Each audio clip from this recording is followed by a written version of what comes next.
금강 휴게소의 주차장은 주말을 맞아 나들이를 떠나는 차량들로 북적이고 있었지만 강지윤이 세워둔 검은색 세단 주변만큼은 묘한 긴장감이 감돌고 있었다. 그녀는 차 안의 거울을 통해 자신의 모습을 마지막으로 점검하며 깊은 한숨을 내쉬었는데 이는 긴장 때문이라기보다는 몸을 조이는 불편한 원피스 때문이었다. 평소 군복이나 활동적인 전술 바지에 익숙해져 있던 그녀에게 예비 시아버지인 박 중장님을 만나기 위해 입은 파스텔 톤의 실크 원피스는 마치 남의 옷을 입은 듯한 어색함을 주었다. 그녀는 특전사 707 특임대 시절 수없이 많은 작전을 수행하며 생사를 넘나들었지만 오늘처럼 평범한 며느리로서의 역할을 수행해야 하는 날이 오히려 더 큰 시련처럼 느껴졌다. 지우는 차문을 열고 밖으로 나와 뜨거운 아스팔트 위로 굽이 높은 구두를 내디뎠고 그 순간 주위의 시선이 그녀에게로 쏠리는 것을 본능적으로 감지할 수 있었다.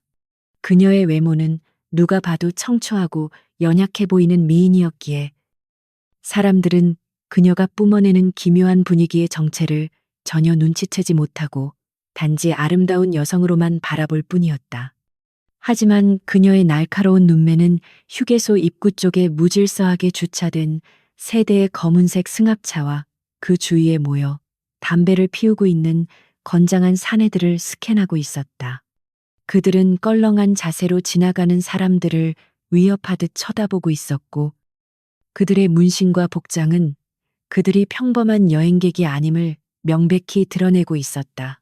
그들은 이 지역 일대를 장악하고 있는 흑룡파의 조직원들로 지방 행사에 참석하고 돌아가는 길에 잠시 휴게소에 들른 참이었다. 조직의 중간 간부인 최태식은 담배 연기를 길게 내뿜으며 무료함을 달래던 중 고급 세단에서 내리는 지윤을 발견하고는 음흉한 미소를 지으며 부하들에게 눈짓을 보냈다. 그들에게 있어서 여자란 단지 유의의 대상이거나 자신들의 힘을 과시할 수 있는 약한 존재일 뿐이었기에 홀로 있는 지우는 그들의 비틀린 욕망을 자극하는 완벽한 먹잇감처럼 보였다. 태식은 낄낄거리는 부하들을 대동하고 느릿한 걸음으로 지윤이 서 있는 화장실 입구 쪽으로 다가갔고 주위의 일반 시민들은 그들의 험악한 기세에 눌려 황급히 자리를 피했다. 지윤은 자신에게 다가오는 불길한 기척을 이미 파악하고 있었지만 최대한 무시하고 화장실로 들어가 옷매무새를 다듬으려 했다.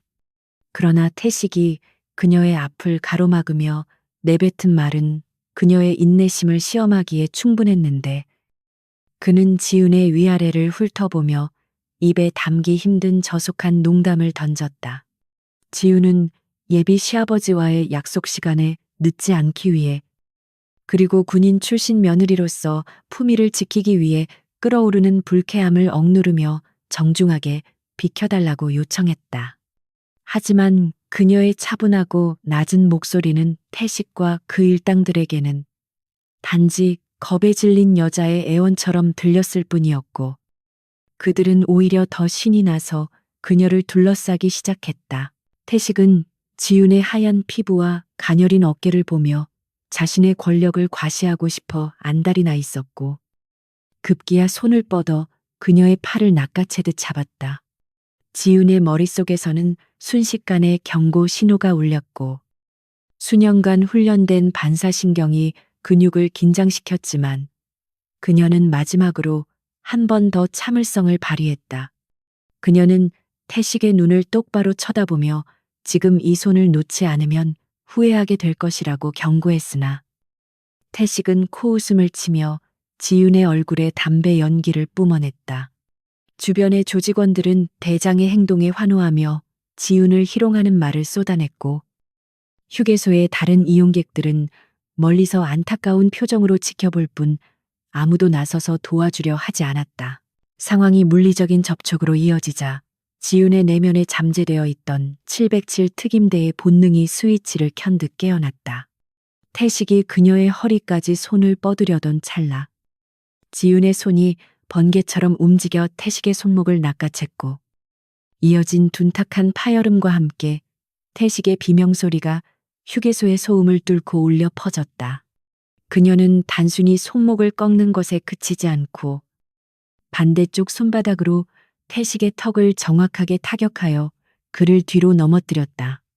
순식간에 벌어진 일이라 주변의 조직원들은 상황을 파악하지 못한 채 멍하니 서 있었고 바닥에 쓰러진 태식은 고통과 충격으로 몸을 비틀며 입가에 흐르는 피를 닦아냈다. 쓰러진 형님을 본 조직원들이 괴성을 지르며 일제히 지윤에게 달려들었지만 그들의 움직임은 지윤의 눈에는 슬로 모션처럼 느리게 보였다. 그녀는 하이힐을 신은 상태에서도 흐트러짐 없는 균형 감각을 유지하며 가장 먼저 달려드는 남자의 명치를 무릎으로 가격했다. 억소리와 함께 남자가 고꾸라지자 지윤은 그 반동을 이용해 몸을 회전시키며 뒤에서 접근하던 또 다른 남자의 정강이를 걷어찼다. 그녀의 동작은 군더더기 없이 깔끔하고 치명적이었으며 춤을 추듯 유려하게 움직이는 실크 원피스의 자락은 폭력적인 상황과 묘한 대조를 이루며 기이한 아름다움을 자아냈다. 지윤은 좁은 공간을 효율적으로 활용하며 다수의 적을 상대하는 전술적 움직임을 완벽하게 구사했다. 그녀는 상대방의 힘을 역이용하여 서로 부딪히게 만들거나 급소만을 골라 타격함으로써 최소한의 움직임으로 최대한의 효과를 거두고 있었다. 한 조직원이 주머니에서 잭나이프를 꺼내 위협적으로 휘둘렀지만 지윤은 눈 하나 깜짝하지 않고 그의 팔을 비틀어 칼을 떨어뜨리게 한 뒤 팔꿈치로 그의 관자놀이를 강타했다. 불과 몇 분 전까지만 해도 거만한 태도로 그녀를 희롱하던 사내들은 이제 바닥에 뒹굴며 고통을 호소하거나 공포에 질린 눈으로 이 괴물 같은 여자를 바라보며 뒷걸음질 치고 있었다. 소란이 커지자 휴게소의 경비원들과 시민들이 몰려들기 시작했지만 이미 상황은 지윤에 의해 거의 정리된 상태였다. 하지만 마지막 남은 거구의 사내가 쇠파이프를 들고 지윤의 뒤통수를 노리고 달려들었고 지윤은 본능적으로 몸을 숙여 피했지만 그 과정에서 원피스의 치맛자락이 쇠파이프에 걸려 찢어지고 말았다. 찢어진 옷자락을 확인한 지윤의 눈빛은 그전까지의 냉철함과는 다른 종류의 훨씬 더 깊고 어두운 분노로 이글거렸다. 그녀에게 있어 이 옷은 단순한 의복이 아니라 오늘 시댁 어른들에게 보이고자 했던 자신의 노력과 정성이 담긴 상징이었기 때문이었다. 지윤은 쇠파이프를 든 사내에게로 성큼성큼 다가가 그의 복부를 발로 강하게 밀어 차버렸고 그는 짐짝처럼 날아가 주차된 차에 처박혔다. 그녀는 바닥에 쓰러져 신음하는 태식의 멱살을 잡고 들어올려 차가운 목소리로 경고했는데 그 목소리에는 살기마저 서려 있어 태식은 고통조차 잊고 덜덜 떨 수밖에 없었다. 그녀는 다시는 눈에 띄지 말라는 말과 함께 그를 바닥에 내동댕이 쳤고 주변을 둘러싼 구경꾼들은 그녀의 압도적인 무력에 질려 숨소리조차 내지 못했다. 지윤은 헝클어진 머리를 대충 쓸어 넘기고 찢어진 치맛자락을 수습하며 자신의 차로 향했다. 차에 오른 지윤은 거칠어진 호흡을 가다듬으며 백미러를 통해 엉망이 된 자신의 모습을 확인하고 절망했다. 약속 시간은 점점 다가오고 있었고 이 상태로 이성 장군인 시아버지를 만난다는 것은 상상조차 할 수 없는 일이었다. 그녀는 핸들을 꽉 쥐며 끓어오르는 화를 사기려 노력했지만 밖에서 들려오는 조직원들의 고함 소리와 욕설은 그녀의 신경을 계속해서 긁어대고 있었다. 그들은 아직 완전히 패배를 인정하지 않은 듯 전화를 걸어 지원을 요청하거나 차에 타서 그녀를 추격할 준비를 하고 있었고 이는 이 악연이 여기서 끝나지 않을 것임을 예고하고 있었다. 지윤은 시동을 걸고 엑셀을 밟아 휴게소를 빠져나갔지만 백미러에는 검은색 승합차들이 맹렬한 기세로 그녀의 뒤를 쫓는 모습이 비쳤다. 그녀는 오늘 하루가 순탄치 않을 것임을 직감했지만 동시에 군 시절의 피가 끓어오르는 것을 느꼈다. 707 부대원으로서 수많은 전장을 누볐던 그녀에게 고속도로 추격전은 낯선 상황이 아니었지만 민간인 신분으로, 그것도 예비 신부의 모습으로 이런 일을 겪게 될 줄은 꿈에도 몰랐다. 그녀는 휴대폰을 꺼내 약혼자인 민준에게 상황을 알릴까 잠시 고민했지만 걱정을 끼치고 싶지 않아 다시 내려놓고 운전에 집중하기로 했다. 고속도로에 진입하자마자 지우는 속도를 높여 차선을 급변경하며 추격해오는 차량들을 따돌리려 시도했다. 그녀의 운전 실력은 특수 운전 교육을 이수한 전문가답게 과감하고 정교했으나 상대방 역시 목숨을 걸고 덤벼드는 범죄자들이라 쉽게 떨어지지 않았다. 그들은 일반 차량들을 위협하며 지그재그로 운전해 지윤의 진로를 방해하려 했고 창문을 열고 물건을 던지며 위협을 가했다. 지윤은 민간인들의 피해를 최소화하기 위해 방어 운전을 하면서도 틈이 보일 때마다 급가속과 급제동을 반복하며 추격자들을 혼란에 빠뜨렸다. 추격전이 계속되면서 지윤의 머릿속은 복잡해졌지만 한 가지 사실만은 분명해졌다. 이들은 단순히 분풀이를 하러 쫓아오는 것이 아니라 자신들의 자존심을 짓밟은 대가를 치르게 하겠다는 명확한 사리를 가지고 있었다. 지윤은 더 이상 피하기만 해서는 해결되지 않을 것임을 깨닫고 눈빛을 매섭게 빛내며 내비게이션을 확인했다. 그녀는 고속도로를 빠져나와 인적이 드문 곳으로 그들을 유인해 확실하게 매듭을 짓기로 결심했다. 이제 그녀는 수줍은 예비 며느리가 아니라 전장의 지배자였던 강중위로 돌아가고 있었다. 중부 고속도로의 아스팔트 위로 타이어 타는 냄새가 진동하며 긴박한 추격전의 서막이 올랐다. 강지윤이 운전하는 검은색 세단은 제한 속도를 훨씬 넘긴 속도로 질주하고 있었지만 뒤를 쫓는 세대의 승합차는 마치 굶주린 늑대떼처럼 집요하게 거리를 좁혀오고 있었다. 그들은 일반 차량들 사이를 고개하듯 빠져나가며 경적을 울려댔고 평화롭게 주행하던 시민들은 갑작스러운 폭주 차량들의 등장에 놀라 급브레이크를 밟거나 갓길로 피하며 혼비백산했다. 지우는 백미러를 통해 그들의 무모한 주행을 확인하며 미간을 찌푸렸는데 이는 자신의 안위보다는 죄 없는 민간인들이 휘말려 다칠까봐 걱정되었기 때문이었다.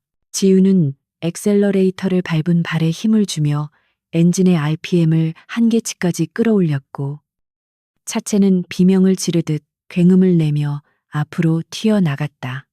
그녀의 머릿속에는 707 특임대 시절 배웠던 전술운전 교범들이 파노라마처럼 스쳐 지나갔고 그녀는 도로의 흐름과 장애물을 분석하여 최적의 주행 경로를 실시간으로 계산해냈다. 비록 지금 타고 있는 차가 방탄 처리가 된 작전 차량이 아닌 일반 승용차였지만 운전대를 잡은 사람이 누구냐에 따라 그 성능은 천차만별로 달라질 수 있었다. 그녀는 급격한 차선 변경과 감속을 반복하며 추격자들의 타이밍을 뺏으려 했고 그들의 예측을 벗어난 움직임으로 거리를 벌리려 애썼다. 흑룡파 조직원들이 탑승한 선두 차량의 운전자는 지윤의 현란한 운전 솜씨에 혀를 내두르면서도 자존심이 상해 얼굴이 붉게 달아올라 있었다. 조수석에 앉은 행동대장은 창문을 열고 욕설을 퍼부으며 손에 든 야구 방망이를 흔들어댔지만 고속으로 달리는 차 안에서 들리는 것은 바람 소리뿐이었다. 그들은 무전기로 서로 연락을 주고받으며 지윤의 차를 포위하기 위한 작전을 짰고 좌우로 갈라져 그녀의 퇴로를 차단하려는 움직임을 보였다. 그들은 법규나 안전 따위는 안중에도 없었고 오직 자신들의 형님을 쓰러뜨린 여자에게 본때를 보여주겠다는 일념 하나로 도로를 무법천지로 만들고 있었다. 지윤은 사이드미러를 통해 좌우에서 동시에 압박해 들어오는 승합차들의 움직임을 감지하고 입술을 깨물었다. 이대로 가다가는 샌드위치처럼 끼어 꼼짝없이 당할 위기였기에 그녀는 과감한 결단을 내려야만 했다. 그녀는 전방에 서행하고 있는 화물 트럭을 발견하고는 속도를 줄이는 척 하다가 승합차들이 속도를 줄여 포위망을 좁히려는 순간 다시 급가속하여 트럭과 가드레일 사이의 좁은 틈으로 파고들었다. 차체의 옆면이 가드레일에 스치며 날카로운 금속음과 함께 불꽃이 튀었지만 지유는 눈 하나 깜짝하지 않고 그 좁은 공간을 통과하여 추격자들의 허를 찔렀다. 예상치 못한 지윤의 돌파에 당황한 승합차들은 급히 방향을 틀다가 서로 부딪힐 뻔했고 도로는 순식간에 아수라장으로 변했다. 뒤따르던 일반 차량들이 연쇄 추돌을 피하기 위해 급정거하면서 거대한 경적 소리에 물결이 일었지만 지유는 이미 그 혼란을 뒤로하고 멀리 앞서 나가고 있었다. 하지만 그녀의 차 역시 무사하지는 못했는데 조수석 쪽 문짝이 찌그러지고 도색이 벗겨져 흉한 몰골을 하고 있었다. 그녀는 덜컹거리는 차체를 제어하며 씁쓸한 표정을 지었는데 이 차는 예비 시아버지가 아들에게 선물해준 소중한 차였기 때문이었다. 잠시 거리가 벌어졌다고 생각한 순간 끈질긴 생명력을 가진 바퀴벌레처럼 놈들의 차가 다시 시야에 들어왔다. 이번에는 그들도 작전을 바꾸었는지 무작정 들이받으려 하지 않고 일정한 거리를 유지하며 지윤을 심리적으로 압박해오기 시작했다. 그들은 지윤이 연료가 떨어지거나 실수하기만을 기다리는 하이에나처럼 끈질기게 따라붙었고 지윤은 그들의 의도를 간파하고 피로감을 느꼈다. 게다가 내비게이션에 표시된 도착 예정 시간은 이미 약속 시간을 훌쩍 넘기고 있었고 그녀의 휴대폰은 진동 모드로 설정되어 있었지만 민준의 부재 중 전화가 계속해서 쌓여가고 있었다. 지유는 더 이상 고속도로에서 시간을 낭비할 수 없다고 판단하고 놈들을 따돌리기 위한 확실한 한 방을 준비하기로 했다. 마침 전방에 터널이 보였고 그녀는 어둠과 소음이 가득한 터널 내부가 전세를 뒤집을 수 있는 최적의 장소라고 생각했다. 그녀는 터널 진입 직전 의도적으로 속도를 줄여 놈들을 유인했고 승합차들이 환호성을 지르며 바짝 추격해오자 미세한 미소를 지었다. 터널 입구의 검은 아가리가 그녀의 차를 집어삼키자 주위는 순식간에 어두워졌고 주황색 나트륨 등만이 몽환적으로 빛나며 긴장감을 고조시켰다. 터널 내부는 웅웅거리는 배기음 소리로 가득 찼고 지유는 선글라스를 벗어 조수석에 던져둔 채 시야를 확보하는 데 집중했다. 뒤따르던 승합차들은 터널 안이라 안심했는지 상향등을 번쩍이며 위협적으로 돌진해왔고 그 불빛이 룸미러에 반사되어 지윤의 눈을 부시게 했다. 하지만 그녀는 당황하지 않고 브레이크 페달을 짧게 밟아 제동등을 켰다. 껐다를 반복하며 뒷차 운전자의 시야를 교란시켰다. 이는 상대방의 거리 감각을 마비시키는 고전적인 수법이었지만 흥분한 상태의 갱단원들에게는 치명적인 효과를 발휘할 수 있는 전술이었다. 지윤의 예상대로 선두 차량의 운전자는 거리 조절에 실패하여 급브레이크를 밟았고 차체가 휘청거리는 틈을 타 지윤은 핸들을 꺾어 차선을 변경했다. 그와 동시에 그녀는 사이드 브레이크를 살짝 당겨 차체를 미끄러뜨리며 드리프트 기술을 구사했고 차체 후미로 승합차의 앞 범퍼를 강하게 타격했다. 쾅하는 충격음과 함께 승합차는 중심을 잃고 터널 벽면을 들이받으며 회전했고 뒤따르던 나머지 두 대의 차량도 급히 피하느라 엉키면서 터널 안은 순식간에 교통마비 상태가 되었다. 지유는 충격으로 인해 목이 뻐근했지만 흐트러진 자세를 바로잡고 다시 가속하여 터널을 빠져나갔다. 터널을 빠져나오자 갑작스러운 햇빛이 쏟아졌지만 지윤의 차 상태는 처참하기 그지없었다. 뒷범퍼는 떨어져 나가 덜렁거리고 있었고 머플러에서는 검은 연기가 피어오르고 있었으며 엔진 경고등이 계기판에서 붉게 깜빡이고 있었다. 이 상태로는 약속 장소인 시댁 본가까지 가는 것은 불가능했고, 간다고 해도 이런 몰골로 나타나는 것은 예의가 아니었다. 그녀는 깊은 한숨을 내쉬며 핸들을 두드렸지만 이미 벌어진 일을 되돌릴 수는 없었다. 그녀에게 남은 선택지는 놈들을 완전히 제압하고 상황을 정리한 뒤 솔직하게 사정을 설명하고 용서를 구하는 것뿐이었다. 그러나 놈들은 그녀의 생각보다 훨씬 더 집요하고 악랄한 존재들이었다. 터널 사고로 잠시 주춤했던 그들이었지만 사고를 수습하고 다시 맹추격해오는 데는 그리 오랜 시간이 걸리지 않았다. 비록 한 대는 파손되어 낙오되었지만 남은 두 대의 승합차는 더욱 살기를 띠고 달려들고 있었고 그들의 창문 너머로 보이는 표정은 이제 장난기가 완전히 사라진 살인자의 얼굴이었다. 그들은 지훈이 단순한 여자가 아님을 깨달았고 이제는 조직의 명예를 걸고 그녀를 잡아야만 하는 상황이 되어버린 것이었다. 지훈은 고속도로 표지판을 확인하며 근처에 위치한 폐쇄된 산업단지로 향하는 나들목을 발견했다. 그곳이라면 민간인의 피해 없이 놈들과 최후의 결전을 벌일 수 있을 것이라는 계산이 섰다. 그녀는 망설임 없이 핸들을 꺾어 고속도로 출구로 향했고 급격한 회전으로 인해 타이어가 비명을 질렀다. 뒤따르던 승합차들도 그녀의 의도를 눈치챘는지 속도를 줄이지 않고 램프 구간으로 진입했고 그들의 추격전은 이제 탁 트인 고속도로에서 좁고 구불구불한 국도로 이어지게 되었다. 국도로 접어들자 도로 사정은 더욱 안 좋아졌고 곳곳에 패인 구멍과 방지턱들이 차체를 위협했다. 지우는 덜컹거리는 차 안에서 균형을 잡으며 필사적으로 운전했지만 손상된 서스펜션 때문에 차를 제어하기가 점점 힘들어지고 있었다. 그녀의 이마에는 식은땀이 맺혔고 입고 있는 실크 원피스는 땀과 긴장으로 몸에 감겨 움직임을 방해했다. 하지만 그녀의 눈빛만은 여전히 형형하게 빛나고 있었고 백미러를 통해 끈질기게 따라붙는 놈들의 위치를 확인하며 머릿속으로 주변 지형 지물을 활용한 전투 시나리오를 구상하고 있었다. 인적이 드문 국도를 달리던 중 지훈의 휴대폰이 다시 한번 울렸고 액정에는 사랑하는 약혼자 민준의 이름이 떴다.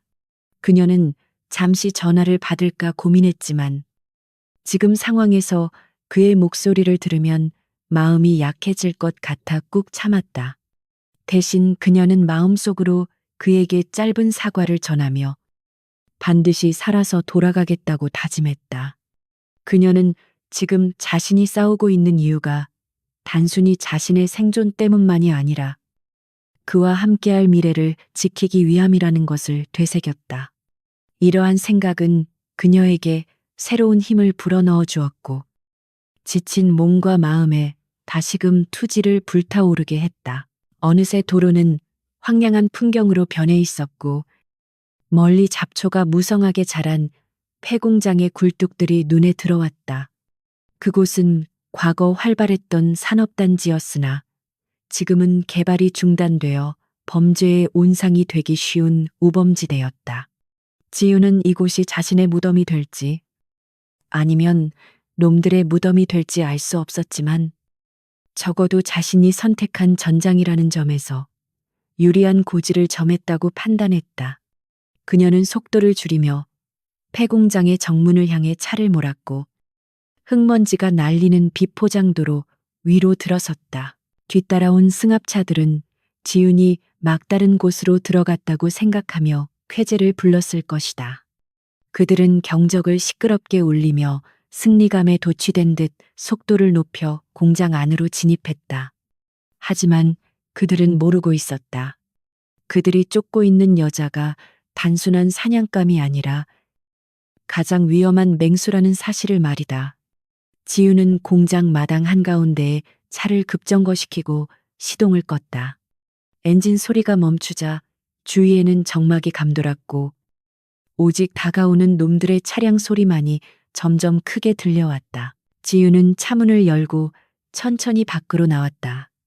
찢어진 치맛자락이 바람에 펄럭였고 한쪽 구두 굽은 부러져 있어 그녀는 구두를 벗어던지고 맨발로 거친 바닥을 밟았다.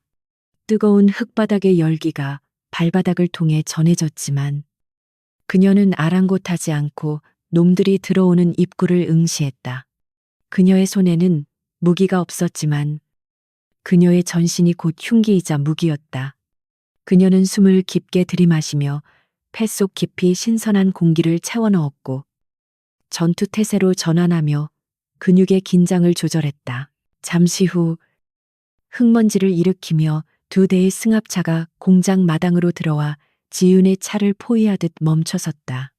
차문이 열리고 십수명의 건장한 사내들이 강목과 야구 방망이, 쇠파이프 등을 든 채 우르르 쏟아져 나왔다.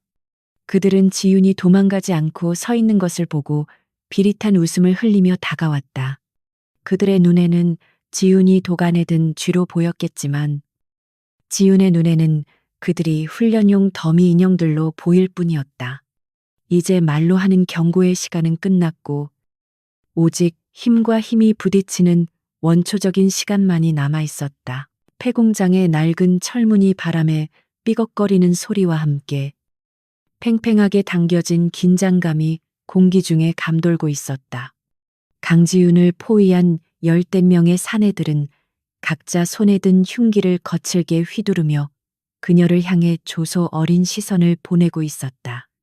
그들은 수적으로 우세하다는 사실에 도취되어 있었고 눈앞에 서 있는 여성이 단지 먹잇감에 불과하다고 착각하고 있었다. 하지만 맨발로 차가운 시멘트 바닥을 딛고 선 지윤의 자세는 한치의 흐트러짐도 없었으며 그녀의 눈동자는 먹이를 노리는 맹수처럼 차갑게 가라앉아 적들의 움직임을 하나하나 분석하고 있었다. 그녀의 머릿속에서는 이미 전투 시뮬레이션이 수없이 반복되며 최적의 동선을 그려내고 있었다. 선두에 섰던 행동대장급의 사내가 참을 수 없다는 듯 야구 방망이를 고쳐주며 지윤을 향해 성큼성큼 다가왔다. 그는 여자가 겁에 질려 비명을 지르거나 무릎을 꿇고 애원할 것이라 기대했으나 지윤의 표정 변화가 없자 자존심이 상한 듯 거친 욕설을 내뱉었다. 그가 방망이를 높이 쳐들고 지윤의 머리를 향해 힘껏 내리치는 순간 지윤의 몸은 유령처럼 옆으로 미끄러지듯 움직여 공격 궤적을 벗어났다. 허공을 가른 방망이가 바닥을 때리기도 전에 지윤의 주먹이 사내의 명치를 정확하게 파고들었고 억눌린 신음과 함께 거구의 사내는 고꾸라지고 말았다. 예상치 못한 상황에 주춤했던 조직원들은 동료가 쓰러지는 것을 보자마자 괴성을 지르며 일제히 지윤에게 달려들었다.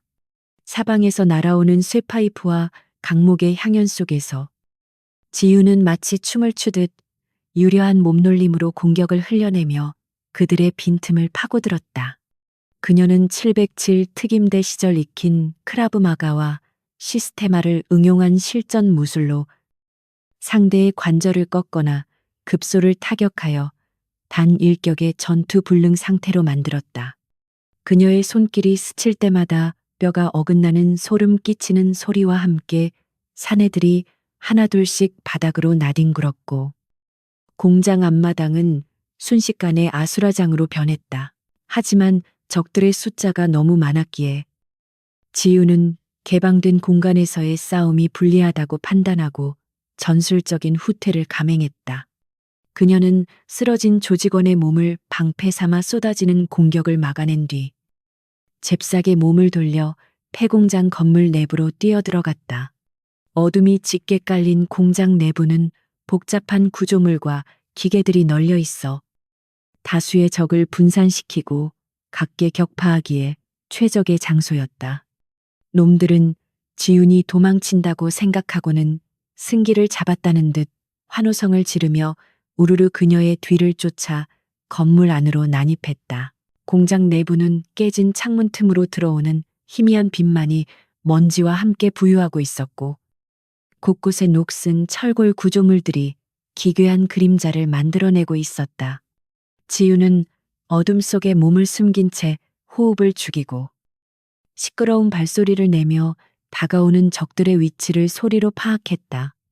그녀는 주변에 널려 있는 쇠사슬과 볼트 등을 집어들어 소리를 내므로써 적들의 시선을 유도하고 그들이 혼란스러워하는 틈을 타 사각지대에서 기습을 가했다. 어둠 속에서 불쑥 튀어나온 그녀의 발차기는 정확하게 적의 턱을 가격했고 비명조차 지르지 못하고 기절한 사내들이 어둠 속으로 사라졌다.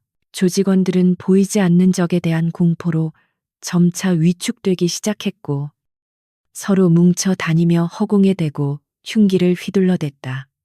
지우는 그들의 공포심을 이용해 심리전을 펼치기로 하고 녹슨 파이프를 두드려 기분 나쁜 소리를 내거나 빠르게 이동하며 그림자를 보여주었다.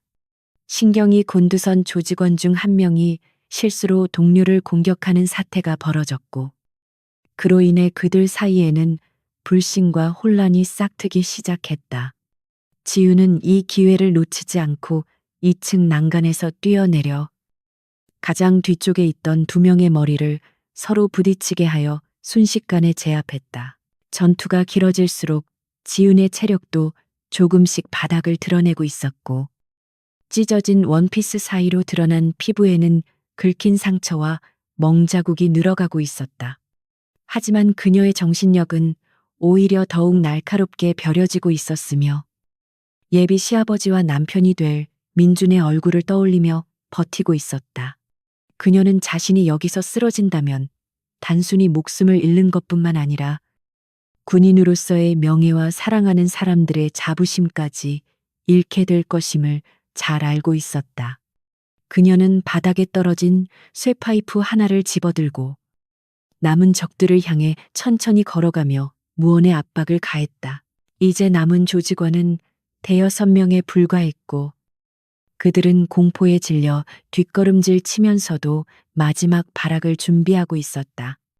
그들 중 리더 격인 자가 품에서 날카로운 사시미 칼을 꺼내 들고 죽여버리겠다며 악을 쓰며 지윤에게 달려들었다. 칼날이 섬뜩한 빛을 내며 지윤의 목을 노리고 날아왔지만 지윤은 침착하게 고개를 숙여 피한 뒤 쇠파이프로 그의 손목을 강타했다. 칼이 떨어지는 소리와 함께 그녀는 회전력을 이용해 파이프로 그의 옆구리를 가격했고 갈비뼈가 부러지는 소리가 공장 안에 울려 퍼졌다. 리더가 쓰러지자 나머지 조직원들은 전의를 상실하고 흉기를 버린 채 도망치려 했지만 지우는 그들을 놓아줄 생각이 전혀 없었다. 그녀는 도망가는 적의 뒷덜미를 잡아채 바닥에 내동댕이 치고 반항하는 자의 무릎을 밟아 다시는 일어서지 못하게 만들었다. 그녀의 움직임에는 자비가 없었으며 적을 완전히 무력화시켜 다시는 위협이 되지 않도록 만드는 군사작전의 원칙을 철저히 따르고 있었다. 마지막 남은 한 명이 구석에 몰려 살려달라고 애원했지만 지우는 차가운 눈빛으로 그를 기절시켜 벽 쪽에 기대어 놓았다. 모든 적이 제압되자 공장 안에는 거친 숨소리와 신음만이 남았고 지우는 그제야 긴장을 풀고 주저앉아 거친 호흡을 골랐다. 그녀는 떨리는 손으로 헝클어진 머리카락을 쓸어 넘기며 자신의 몰골을 내려다보았는데 값비싼 실크 원피스는 걸레 조각처럼 변해 있었고 맨발은 상처투성이었다. 하지만 그녀의 눈빛만은 승리감과 함께 그 어느 때보다 강렬하게 빛나고 있었고 자신의 힘으로 위기를 극복했다는 사실에 안도감을 느꼈다. 그녀는 벽을 짚고 천천히 일어섰다. 지우는 밖으로 나가기 위해 걸음을 옮겼지만 격렬한 전투의 후유증으로 다리가 후들거리는 것을 느꼈다. 그녀는 잠시 멈춰서서 심호흡하며 몸 상태를 점검했는데 다행히 뼈에는 이상이 없었지만 근육통과 타박상이 심각했다. 그녀는 아픈 몸을 이끌고 공장 밖으로 나왔고 눈부신 햇살이 그녀를 맞이했지만 그 빛이 따갑게 느껴질 정도로 지쳐 있었다. 마당에는 처음에 쓰러뜨렸던 조직원들이 여전히 바닥에 뒹굴고 있었고 그녀의 검은색 세단은 주인만큼이나 상처 입은 모습으로 묵묵히 서 있었다. 그녀는 차에 다가가 트렁크를 열고 예비용 운동화와 겉옷을 꺼내 입으려 했지만 손이 떨려 신발끈을 묶는 것조차 쉽지 않았다. 그때 멀리서 희미하게 사이렌 소리가 들려오기 시작했고 지우는 그 소리가 구원일지 또 다른 재앙일지 확신할 수 없었다. 그녀는 본능적으로 경계 태세를 갖추고 소리가 나는 방향을 응시했는데 흙먼지를 날리며 여러 대의 경찰차들이 공장 입구로 들어오는 것이 보였다. 일반적인 상황이라면 안도해야 마땅했지만 그녀의 직감은 무언가 잘못 돌아가고 있다는 경고 신호를 보내고 있었다. 경찰차들이 지윤의 차 주변을 포위하듯 멈춰섰고 차문이 열리며 제복을 입은 경찰관들이 내리기 시작했다. 하지만 그들의 태도는 피해자를 보호하러 온 사람들의 모습이 아니었고 오히려 흉악범을 체포하러 온 듯 권총을 꺼내들고 지윤을 겨누고 있었다. 지윤은 천천히 양손을 들어 저항할 의사가 없음을 표시했지만 경찰들의 눈빛에는 적대감이 가득했다. 그녀는 이 상황이 단순한 폭력 사건 처리가 아니라 더 크고 부패한 권력의 개입이 있음을 직감적으로 깨달았다. 경찰들 사이에서 배가 나온 중년의 경감이 거만하게 걸어 나왔고 그는 바닥에 쓰러진 조직원들을 힐끗 보더니 혀를 차며 지윤을 노려보았다. 그는 지윤에게 다가와 수갑을 흔들어 보이며 흉기를 소지하고 집단 폭행을 행사한 현행범으로 체포하겠다고 으름장을 놓았다.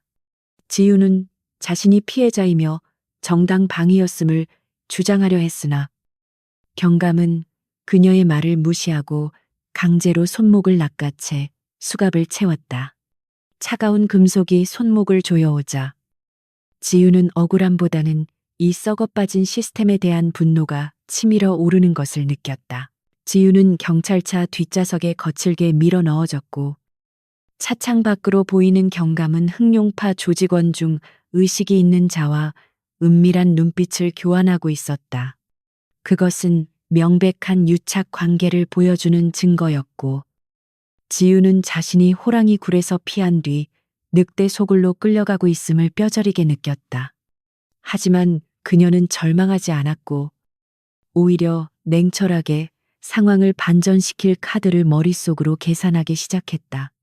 그녀는 707 부대원으로서 어떤 절망적인 상황에서도 포기하지 않고 생존하는 법을 배웠으며 이제 그 생존 본능을 부패한 공권력과의 싸움에 쏟아부을 준비가 되어 있었다. 경찰차가 출발하며 폐공장을 뒤로하자 지윤은 차창에 머리를 기대고 눈을 감은 채 잠시 명상에 잠겼다. 그녀는 이제 곧 마주하게 될 취조실에서의 싸움을 대비해 정신력을 가다듬어야 했고 연락이 두절된 자신을 걱정하고 있을 민준과 시아버지를 생각하며 마음을 다잡았다. 그녀의 손목에 채워진 수갑은 그녀를 구속하는 도구였지만 동시에 그녀가 반드시 부숴버려야 할 부당한 현실의 상징이기도 했다. 차는 요란한 사이렌 소리를 울리며 도심을 향해 달렸지만 폭풍 전야의 고요함처럼 지윤의 내면은 차갑게 가라앉아 있었다. 경찰서에 도착할 때까지 지윤은 단 한마디도 하지 않았고 그녀를 감시하던 젊은 순경은 그녀의 기이한 침묵에 오히려 불안함을 느꼈다. 보통의 여성 피의자라면 울며 불며 억울함을 호소했을 텐데 지윤은 마치 작전을 수행하러 가는 군인처럼 담담한 표정을 유지하고 있었기 때문이었다.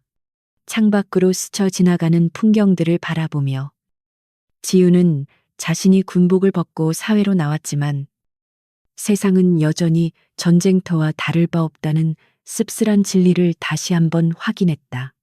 그리고 이 전쟁에서 승리하기 위해 그녀는 다시 한번 자신의 모든 능력을 개방해야만 했다. 경찰차의 뒷좌석은 딱딱하고 좁았으며 쇠창살로 막힌 창문 너머로 보이는 세상은 철저히 단절되어 있었다. 강지윤은 양손이 뒤로 묶인 불편한 자세로 흔들리는 차체에 몸을 맡긴 채 창밖으로 빠르게 스쳐 지나가는 도심의 네온 사인을 공허한 눈빛으로 응시했다. 수갑이 손목의 얇은 피부를 파고들어 쓰라린 통증을 유발했지만 그녀의 신경을 더 날카롭게 긁어대는 것은 육체적 고통이 아니라 지금 겪고 있는 상황의 부조리함이었다. 피해자인 자신이 가해자로 둔갑하여 연행되고 있는 이 기막힌 현실은 그녀가 군대라는 울타리 안에서 믿고 지켜왔던 정의와는 너무나도 거리가 먼 것이었다. 그녀는 입술을 깨물며 끓어오르는 분노를 삼켰고 냉정을 되찾기 위해 끊임없이 마인드 컨트롤을 시도했다. 이윽고 경찰차가 도착한 곳은 도심 외곽에 위치한 낡고 음산한 분위기의 파출소였다. 건물의 외벽은 페인트가 벗겨져 흉물스러웠고 입구에 걸린 경찰 마크는 먼지와 때로 얼룩져 있어 이곳의 기강이 얼마나 해이해져 있는지를 단적으로 보여주고 있었다. 차문이 열리고 경찰관이 그녀의 팔을 거칠게 잡아 끌어내리자 파출소 주변을 지나던 행인들이 멈춰서서 호기심 어린 눈으로 그녀를 쳐다보았다. 찢어진 명품 원피스를 입고 수갑을 찬 미모의 여성이 연행되는 광경은 사람들의 입방아에 오르내리기 딱 좋은 소재였고 지우는 그들의 시선이 칼날처럼 자신의 자존심을 난도질하는 것을 느꼈다. 하지만 그녀는 고개를 숙이지 않았고 오히려 턱을 꼿꼿이 치켜든 채 당당한 걸음으로 파출소 안으로 걸어 들어갔다. 파출소 내부는 담배 연기와 퀴퀴한 곰팡이 냄새, 그리고 취객들이 질러대는 고함 소리로 가득 차 있어 시장 바닥을 방불케 했다. 근무 중인 경찰관들은 제복 단추를 풀어헤치거나 슬리퍼를 신고 돌아다니는 등 규율이라고는 찾아볼 수 없는 나태한 모습이었다. 그들은 상처투성이인 지윤이 끌려 들어오자 하던 일을 멈추고 힐끔거렸지만 그녀를 걱정하거나 상황을 묻는 사람은 단 한 명도 없었다. 오히려 그들의 눈빛에는 또 하나 걸려들었구나 하는 식의 무심함과 조소만이 담겨 있었고 지윤은 이곳이 공권력이 작동하는 관공서가 아니라 범죄 조직의 전초기지나 다름없음을 직감적으로 깨달았다. 지윤을 연행해 온 마경감은 동료들에게 눈짓으로 인사를 건네며 거드름을 피웠고 익숙한 듯 그녀를 파출소 안쪽의 구석진 취조실로 밀어넣었다. 취조실은 창문 하나 없이 사방이 막힌 밀실이었으며 중앙에 놓인 낡은 철제 책상과 의자, 그리고 벽에 걸린 거울만이 유일한 가구였다. 마 경감은 지윤을 의자에 거칠게 앉히고는 한쪽 수갑을 책상 다리에 연결하여 그녀의 움직임을 원천 봉쇄해버렸다. 차가운 금소금이 울려 퍼지며 그녀의 자유가 완전히 박탈당하자 마경감은 만족스러운 듯 비릿한 미소를 지으며 맞은편 의자에 털썩 주저앉았다. 마경감은 품에서 구겨진 담뱃갑을 꺼내 한개비 입에 물고 불을 붙였고 매캐한 연기를 지윤의 얼굴 정면으로 길게 내뿜었다. 자, 이제 솔직하게 이야기해보자고. 아가씨. 겁도 없이 남의縄바리에서 사람을 그 지경으로 만들어 놓고 무사할 줄 알았어. 그의 말투는 경찰관이라기보다는 뒷골목 건달의 그것에 더 가까웠으며 지윤을 범죄자로 단정짓고 몰아붙이려는 의도가 다분했다. 지윤은 연기 때문에 눈이 따가웠지만 눈 하나 깜짝하지 않고 그를 노려보며 자신이 정당방위 상황이었음을 침착하게 설명하려 했다. 하지만 마 경감은 그녀의 말이 시작되기도 전에 책상을 콱 내리치며 위협적인 분위기를 조성했다. 정당방위 지나가던 개가 웃겠네. 멀쩡한 청년 10수명이 아가씨 하나 때문에 줄줄이 병원에 실려갔는데 그게 정당방위야. 이건 명백한 특수상해죄에 해당한다고. 마경감은 억지 논리를 펼치며 지윤을 가해자로 몰아갔고 피해자들의 진술이라며 조작된 서류 뭉치를 흔들어 보였다.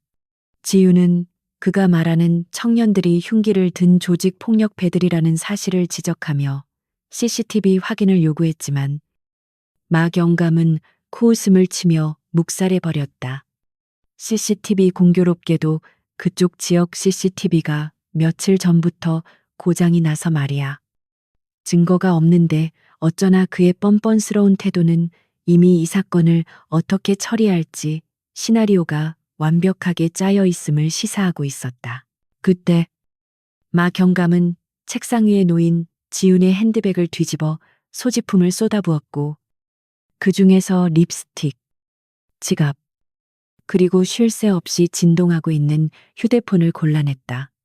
휴대폰 액정에는 내 사랑 민준이라는 이름이 선명하게 떠 있었고 부재중 전화 표시가 수십 개나 쌓여 있었다. 지유는 다급하게 손을 뻗으려 했지만 묶인 손 때문에 닿을 수 없었고 마경감은 낄낄거리며 그녀의 눈앞에서 휴대폰의 전원 버튼을 꾹 눌러 꺼버렸다. 조사 중에는 외부와의 연락이 일절 금지되어 있어 어디 백이라도 써보려고 했나 본데 여기선 통하지 않아. 지은의 유일한 희망이었던 외부와의 연결고리가 끊어지는 순간 그녀의 가슴 속에서는 절망 대신 서늘한 살기가 피어오르기 시작했다. 설상가상으로 취조실 문이 열리고 젊은 순경이 들어와 작은 비닐 지퍼백에 담긴 물건을 마 경감에게 건넸다. 그것은 지윤의 차량 블랙박스에서 탈거한 SD 메모리 카드였다. 경감님, 차량에서 확보한 블랙박스 메모리입니다. 순경의 보고를 받은 마 경감은 메모리 카드를 집어들고 묘한 표정으로 지윤을 쳐다보더니 아이고, 손이 미끄러졌네라며 능청스럽게 자신의 뜨거운 커피 잔 속에 그것을 빠뜨려 버렸다. 지윤은 눈앞에서 벌어지는 노골적인 증거 인멸 행위에 경악을 금치 못했지만 동시에 이들이 법을 수호하는 경찰이 아니라 범죄 조직의 하수인이라는 사실을 뼛속 깊이 확인하게 되었다. 이걸 어째 핵심 증거가 날아가 버려서 아가씨 진술을 뒷받침할 게 하나도 없게 됐네. 이제 믿을 건 피해자들의 진술뿐인데 그 친구들이 아가씨를 아주 벼르고 있어서 말이야. 마 경감은 젖은 메모리 카드를 휴지통에 던져버리며 비열하게 웃었다. 그는 지훈이 가진 모든 방어수단을 무력화시킨 뒤 공포심을 심어주어 스스로 무너지게 만들려는 심산이었다. 하지만 그는 지훈이 일반적인 민간인이 아니라는 사실을 간과하고 있었다. 그녀는 특수부대에서 극한의 상황을 견뎌내는 훈련을 받은 군인이었으며 이러한 압박은 그녀를 위축시키기는커녕 오히려 그녀의 전투 본능을 일깨우는 기폭제가 될 뿐이었다. 지우는 깊은 심호흡을 하며 흐트러진 멘탈을 가다듬고 차가운 눈빛으로 마경감을 응시했다. 당신 지금 실수하고 있는 거야. 군형법과 민간인 불법 감금, 직무유기, 증거 인멸. 나중에 감당할 수 있겠어. 그녀의 목소리는 낮았지만 그 안에 담긴 무게감은 결코 가볍지 않았다. 하지만 마 경감은 그녀의 경고를 그저 겁에 질린 여자의 허세로 치부하며 비웃었다. 군형법 아가씨가 모 여군 장교라도 되나? 설령 그렇다 쳐도 여기는 내 구역이야. 대통령 할아버지가 와도 흑룡파 회장님 허락 없이는 못 나가는 곳이라고. 그의 오만함은 하늘을 찌를 듯했고 지우는 더 이상의 대화가 무의미함을 깨닫고 입을 다물었다. 시간이 흐를수록 취조실의 공기는 더욱 무거워졌고 창밖에는 이미 어둠이 짙게 깔려 있었다. 지우는 의자에 묶인 채로 신체의 긴장을 풀고 이완시키는 호흡법을 통해 체력을 비축하고 있었다. 그녀의 머릿속에는 탈출 시나리오가 끊임없이 돌아가고 있었는데 책상 다리를 부수고 마 경감을 제압하여 인질로 삼는 방법이 가장 유력했다. 하지만 공권력을 향한 물리력 행사는 최후의 수단이어야 했기에 그녀는 아직 인내심을 발휘하며 상황을 주시했다. 그때 취조실 밖에서 웅성거리는 소리와 함께 누군가를 향해 깍듯이 인사하는 소리들이 들려왔고 지윤의 감각은 본능적으로 새로운 위협의 등장을 감지했다. 잠시 후 둔탁한 구두굽 소리가 복도를 울리며 점점 가까워졌고 취조실의 철문이 삐걱거리며 열렸다. 마 경감이 자리에서 벌떡 일어나 90도로 허리를 숙였고 그 뒤로 검은색 정장을 입은 중년 남성이 수행원들을 대동하고 위압적인 모습으로 들어왔다. 그는 흑룡파의 보스이자 이 지역의 실질적인 지배자로 군림하는 인물이었다. 그는 날카로운 눈매로 의자에 묶인 지은을 훑어보며 혀를 찼다. 호우, 내 새끼들을 병원 신세지게 만든 게 이 계집애란 말이지. 얼굴은 반반하게 생겨가지고 아주 독종이네. 그의 등장으로 취조실 안은 숨이 막힐 듯한 긴장감에 휩싸였다. 보스는 마 경감이 내어준 상석에 거만하게 앉아 다리를 꼬고 지윤을 내려다보았다. 아가씨, 세상 무서운 줄 모르고 날뛰는 것 같은데 내 식구 건드리고 무사한 놈은 이 바닥에 없었어. 특히 내 자존심을 건드린 대가는 아주 비싸게 치러야 할 거야. 그는 지윤에게 다가가 손가락으로 그녀의 턱을 들어 올리려 했으나 지윤이 고개를 돌려 피하자 불쾌한 듯 인상을 찌푸렸다. 성질 머리하고는 합의금으로 해결될 문제가 아니야. 몸으로 때우든 섬에 팔려가든 선택해야 할 거다. 그의 입에서 나오는 말들은 하나같이 끔찍한 협박이었지만 지윤의 눈빛은 흔들림 없이 그를 쏘아보고 있었다. 그 더러운 손 치우는 게 좋을 거야. 당신들이 감당할 수 있는 사람이 아니니까. 지윤의 서늘한 경고에 보스의 얼굴이 붉게 달아올랐고 자존심의 상처를 입은 그는 손을 치켜들어 지윤의 뺨을 올려붙이려 했다.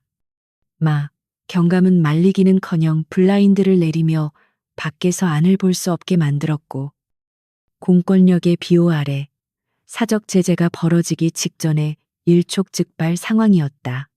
지윤은 엄지손가락 관절을 탈골시켜 수갑에서 빠져나갈 준비를 하며 날아오는 손을 피하고 보스의 급소를 타격할 각도를 계산했다. 그녀의 눈에서는 두려움이 아닌 섬뜩한 살기가 뿜어져 나왔고 폭풍 전야와도 같은 고요함 속에 최후의 격돌이 임박해 있었다. 조직 보스의 거친 손바닥이 허공을 가르며 지윤의 뺨을 향해 날아들었지만 그녀는 눈을 깜빡이지도 않고 고개만 살짝 뒤로 젖혀 그 공격을 피했다. 보스의 손은 허무하게 빗나가 의자 등받이를 강하게 내리쳤고 그는 손이 얼얼해지는 고통에 비명을 지르며 펄쩍 뛰었다. 지윤은 마치 귀찮은 파리를 피한 듯한 무심한 표정으로 그를 바라보았는데 그 침착함이 오히려 보스의 자존심을 더욱 깊게 긁어놓았다. 취조실 안에는 순간적인 정적이 흘렀고 마 경감은 상황이 걷잡을 수 없이 폭력적으로 변하는 것을 막기 위해 황급히 보스의 팔을 잡고 말렸다. 여기서 피를 보게 되면 나중에 뒷수습이 골치 아파질 것이라는 계산이 그의 머릿속을 스쳤기 때문이었다. 마경감은 흥분한 보스를 진정시켜 의자에 앉힌 뒤 지윤에게 다가가 위협적인 목소리로 협박을 시작했다. 그는 지금이라도 보스에게 무릎 꿇고 빌면 선처를 구할 수 있을 것이라며 회유했지만 지윤의 표정은 여전히 차가운 얼음장 같았다. 그녀는 마 경감의 눈을 똑바로 응시하며 피의자에게 보장된 법적 권리인 변호인 접견권과 통화권을 요구했다. 그녀의 당당한 태도에 마 경감은 기가 차다는 듯 헛웃음을 터뜨렸고 보스는 건방진년이라며 다시 욕설을 퍼부었다. 그들에게 법은 자신들의 편의를 위해 존재하는 도구일 뿐 지윤과 같은 약자를 보호하는 울타리가 아니라고 믿고 있었기 때문이었다. 그러나 지윤은 물러서지 않고 헌법과 형사소송법 조항을 정확하게 읊으며 그들의 불법 구금과 가혹 행위를 조목조목 지적했다. 그녀의 논리 정연한 반박은 무식하게 힘만 믿고 날뛰던 깡패들과 부패한 경찰의 말문을 막히게 하기에 충분했다. 마 경감은 지윤이 보통 내기가 아님을 다시 한번 느꼈고 그녀의 길을 완전히 꺾어놓기 위해 오히려 그녀의 요구를 들어주는 척하기로 마음먹었다.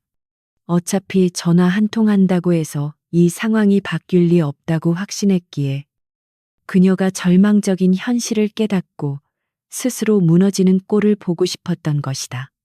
그는 서랍 속에 처박아 두었던 지윤의 휴대폰을 꺼내 책상 위로 툭 던지며 비아냥거렸다. 좋아. 법대로 하자고. 전화해. 대통령한테 하든 경찰청장한테 하든 마음대로 해봐. 누가 이 시골 파출소까지 와서 널 구해줄지 구경이나 해보자.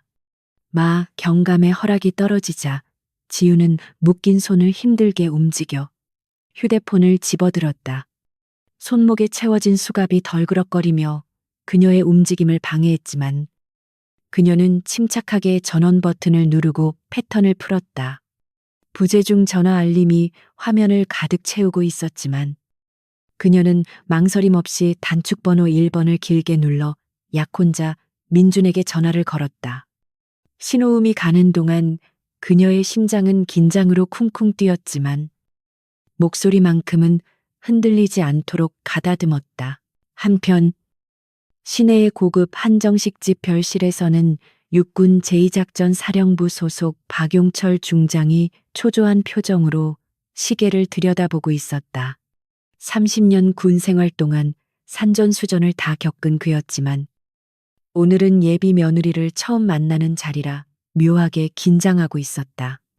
그의 곁에는 아들인 민준 대위가 안절부절 못하며 앉아 있었는데 약속 시간이 한참 지났음에도 지윤과 연락이 닿지 않아 걱정으로 속이 타들어가고 있었다. 평소 시간 약속을 철저히 지키는 그녀의 성격을 잘 아는 민준이었기에 단순한 지각이 아니라 무언가 심각한 사고가 발생했음을 직감하고 있었다. 박 중장은 아들의 불안한 모습을 보며 헛기침을 했지만 그의 눈빛에도 우려가 서려 있었다. 그때 테이블 위에 올려둔 민준의 휴대폰이 요란하게 진동하며 정적을 깼고 액정에 뜬 지윤 씨라는 이름을 확인한 민준은 번개처럼 전화를 받았다. 지윤아, 도대체 어디야? 무슨 일 있는 거 아니지? 민준의 다급한 목소리에 박 중장도 젓가락을 내려놓고 귀를 기울였다. 수화기 너머로 들려오는 지윤의 목소리는 평소보다 낮고 차분했지만 그 뒤로 들려오는 남자들의 비웃음 소리와 욕설이 심상치 않은 상황임을 암시하고 있었다. 지윤은 자신의 위치가 38번 국도 인근의 파출소이며 흑룡파라는 조직과 경찰에게 불법 구금되어 있다는 사실을 짧고 명료하게 전달했다. 민준의 얼굴은 순식간에 사색이 되었다가 이내 붉게 달아올랐고 그의 입에서 뭐라고 경찰이 깡패랑 한패라고라는 말이 튀어나오자 박 중장의 눈썹이 꿈틀했다. 전화를 끄는 민준은 떨리는 목소리로 아버지에게 자초지종을 설명했다. 며느리가 될 사람이 깡패들에게 쫓기다 파출소에 잡혀갔는데 그곳 경찰이 깡패들과 결탁하여 그녀를 감금하고 있다는 믿기 힘든 내용이었다. 이야기를 다 들은 박 중장의 표정은 무섭도록 차갑게 굳어졌다. 그는 대한민국 육군의 이성 장군으로서 그리고 한 집안의 가장으로서 자신의 가족이 범죄자들의 손에 노란하고 있다는 사실을 도저히 용납할 수 없었다. 박 중장은 자리에서 천천히 일어났고 그가 뿜어내는 기세는 식당 안의 공기를 무겁게 짓눌렀다. 그는 문 밖에 대기하고 있던 수행부관을 호출하여 놨지만 힘있는 목소리로 명령을 내렸다. 지금 당장 내 차 대기시키고 인근에 주둔 중인 헌병대와 특전사 대대장에게 연락해. 내 며느리가 갱단 놈들에게 납치됐다. 이건 단순 민간 사건이 아니라 군 가족에 대한 테러 행위로 간주한다. 그의 명령은 추상 같았고 부관은 사태의 심각성을 깨닫고 즉시 충성을 외치며 밖으로 뛰쳐나갔다. 박 중장은 외투를 걸치며 민준에게 말했다. 가자. 내 며느리 건드린 놈들이 어떤 놈들인지 낯짝 좀 봐야겠다. 다시 파출소 취조실로 돌아와 통화를 마친 지우는 휴대폰을 책상 위에 내려놓고 눈을 감았다. 마 경감과 보스는 그녀가 울면서 살려달라고 빌 줄 알았는데 너무나도 덤덤하게 통화를 끝내자 김이 센 듯 혀를 찼다. 뭐야? 남자친구한테 일러 바치면 뭐 달라질 줄 알았어. 군인 나부랭이가 와봤자 경찰 관할 구역에서 뭘 할 수 있겠어 마. 경감은 비아냥거리며 지윤의 머리를 툭툭 쳤지만 지윤은 아무런 반응도 보이지 않았다. 그녀는 이미 폭풍이 몰려오고 있음을 알고 있었고 이제 자신이 할 일은 그 폭풍이 도착할 때까지 살아남아 이들의 파멸을 지켜보는 것뿐이었다. 취조실 안에는 기묘한 정적이 감돌기 시작했고 그 중심에는 눈을 감고 명상하듯 앉아있는 지윤이 있었다.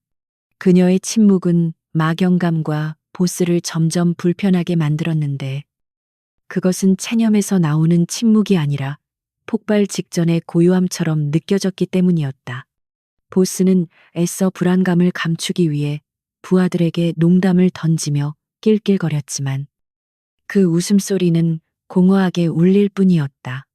지우는 머릿속으로 초를 세며 도착 시간을 계산하고 있었다.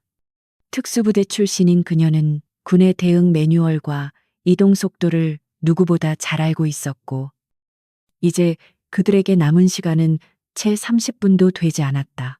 시간이 흐를수록 파출소 밖의 공기는 미묘하게 변해가고 있었다.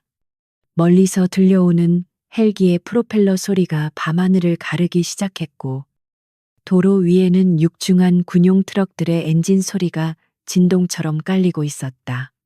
하지만 취조실 안에 있는 자들은 자신들의 권력에 취해 다가오는 파멸의 소리를 듣지 못하고 있었다. 지우는 살며시 눈을 뜨고 마 경감을 바라보며 입을 열었다.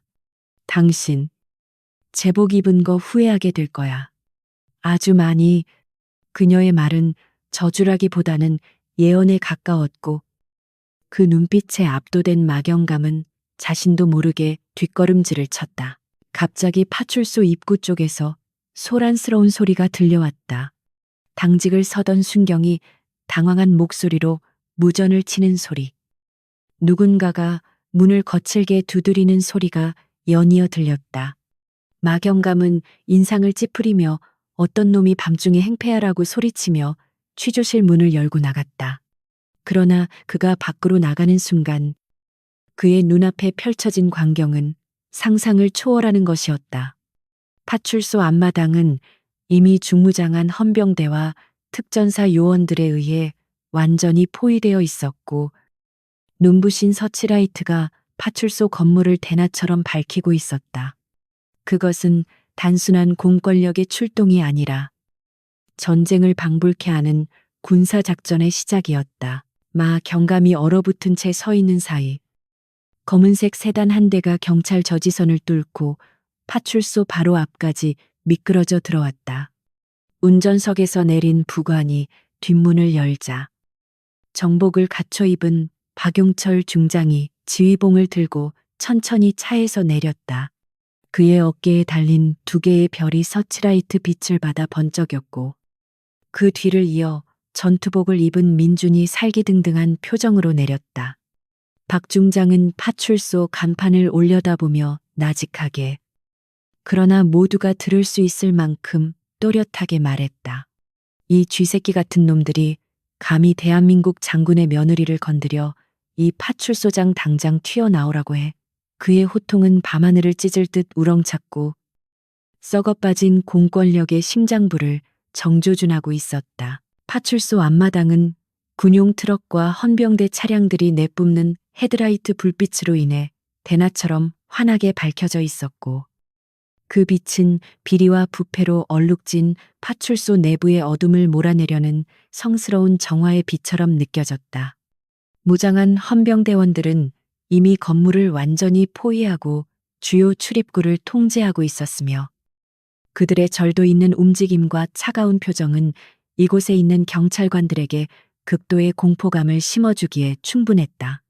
막영감은 떨리는 다리를 주체하지 못하고 주저앉을 뻔했으며 자신이 그동안 믿고 의지했던 흑룡파의 뒷배가 국가의 무력 앞에서는 얼마나 보잘것없는 것인지를 뼈저리게 실감하고 있었다. 그는 상황을 수습해보려 억지 미소를 지으며 앞으로 나아갔지만 헌병의 차가운 총구가 그의 가슴을 겨누자 얼어붙고 말았다. 박용철 중장은 지휘봉을 옆구리에 끼고 파출소의 낡은 계단을 천천히 그러나 위험있게 올라갔고 그 뒤를 따르는 민준 대위와 수행원들의 발소리가 묵직한 군화 소리와 함께 울려 퍼졌다. 파출소장은 사태를 파악하고 허둥지둥 뛰쳐나와 박 중장 앞에 서서 거수경례를 붙이려 했으나 손이 너무 떨려 제대로 된 자세조차 취하지 못했다. 박 중장은 그런 파출소장을 벌레 보듯 차가운 눈빛으로 일별한 뒤 그의 경례를 무시하고 단호한 목소리로 물었다. 내 며느리가 지금 이 안에 있다.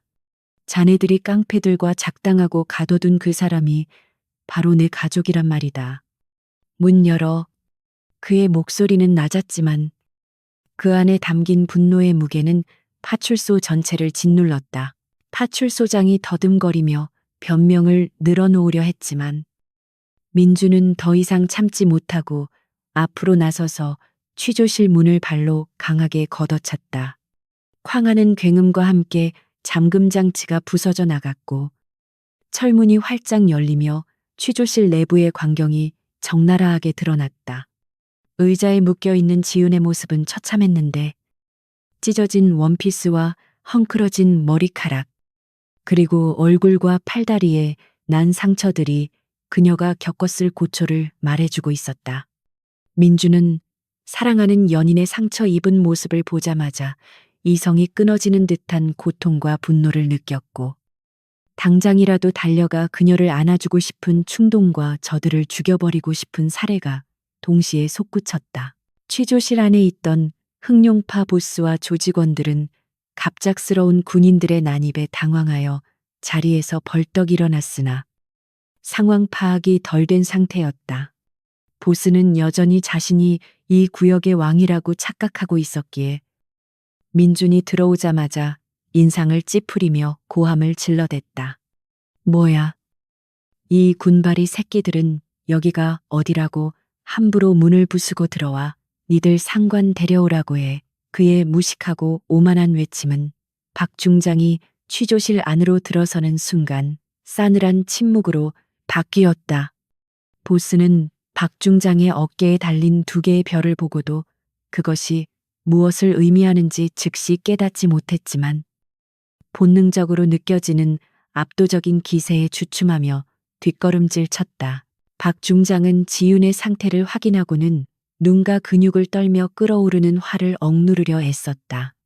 그는 천천히 보스에게 다가가 지휘봉 끝으로 그의 가슴을 툭툭 치며 나직하게 물었다.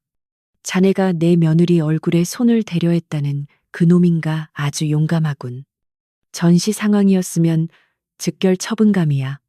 보스는 그제야 사태의 심각성을 깨닫고 식은땀을 흘리기 시작했지만 여전히 자존심을 굽히지 않고 웅얼거렸다. 아니, 군인이 민간인 일에 개입해도 됩니까? 이거 직권남용 아니요. 그의 말이 끝나기도 전에 박 중장의 뒤에 서 있던 특전사 부사관이 개머리판으로 보스의 명치를 가격했고 보스는 억소리도 내지 못하고 바닥에 처박혔다. 민주는 지윤에게 달려가 떨리는 손으로 수갑을 풀어주었고 지윤은 자유로워진 손목을 문지르며 민준을 올려다보았다. 미안해, 민준 씨. 나 때문에 이런 소란을 피워서 아버님께도 면목이 없네. 그녀의 목소리는 지쳐 있었지만 여전히 강인함을 잃지 않고 있었다. 민주는 울컥하는 마음을 삼키며 자신의 야전 상의를 벗어 지윤의 어깨에 덮어주었다. 그런 말 하지 마. 늦게 와서 미안해. 정말 미안해. 두 사람의 재회는 짧았지만 서로를 향한 깊은 신뢰와 사랑을 확인하기에는 충분했다. 지유는 민준의 부축을 받아 자리에서 일어났고 흐트러진 자세를 바로잡으며 군인으로서의 본능을 되찾았다. 그때 밖에서 대기하고 있던 헌병대 수사관들이 들이닥쳐 파출소 내부를 수색하기 시작했다. 그들은 마 경감이 숨기려 했던 CCTV, 하드디스크와 조작된 조서들을 찾아냈고 휴지통에 버려진 젖은 블랙박스 메모리 카드도 수거했다. 마 경감은 사색이 되어 그건 오해입니다. 실수로 빠뜨린 겁니다. 라고 소리쳤지만 수사관들은 그의 손목에 가차없이 수갑을 채웠다. 박 중장은 그 모습을 차갑게 지켜보며 파출소장에게 말했다. 자네 부하들이 저지른 증거, 인멸과 직무유기, 그리고 조직폭력배와의 유착 관계는 군 검찰과 경찰청, 특수수사과가 합동으로 철저하게 파헤칠 거야.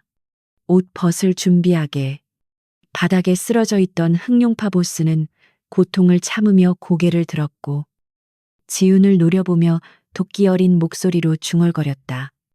인연, 너 정체가 뭐야? 그냥 평범한 년이 아니었어. 그의 질문에 박 중장은 비릿한 웃음을 지으며 지훈을 바라보았다. 지훈아, 저 무식한 놈들에게 네가 누군지 직접 관등 성명으로 알려줘라. 지훈은 숨을 깊게 들이마시고 비록 옷은 찢어지고 상처투성이었지만 척추를 곧게 펴고 완벽한 차려 자세를 취했다. 그녀의 눈빛은 전성기 시절의 그것처럼 날카롭게 빛났고 그 순간만큼은 파출소 안의 모든 공기가 그녀를 중심으로 흐르는 듯했다. 전 특수전사령부 707 특수임무단 대테러 팀장. 예비역 중위 강지윤 그녀의 목소리가 카랑카랑하게 울려 퍼지자 보스와 조직원들은 믿을 수 없다는 듯 입을 떡 벌렸다. 그들은 자신들이 건드린 여자가 단순한 군인의 가족이 아니라 인간 병기라 불리는 대한민국 최정예 특수부대의 장교 출신이었다는 사실에 경악했다. 마 경감 역시 다리에 힘이 풀려 주저앉으며 자신이 호랑이의 코털을 건드린 정도가 아니라 핵폭탄 스위치를 눌렀음을 깨닫고 절망했다. 그들이 비웃었던 여자의 몸은 사실 그들 전체를 맨손으로 찢어밟길 수 있는 치명적인 무기였던 것이다. 박 중장은 며느리의 늠름한 모습에 흐뭇한 미소를 지으며 고개를 끄덕였다. 들었나 너희들이 감히 희롱하고 위협한 사람은 국가를 위해 목숨 걸고 싸웠던 영웅이다. 그런 사람을 지키지는 못할 망정 린치를 가해 너희들은 사회의 암적인 존재들이다.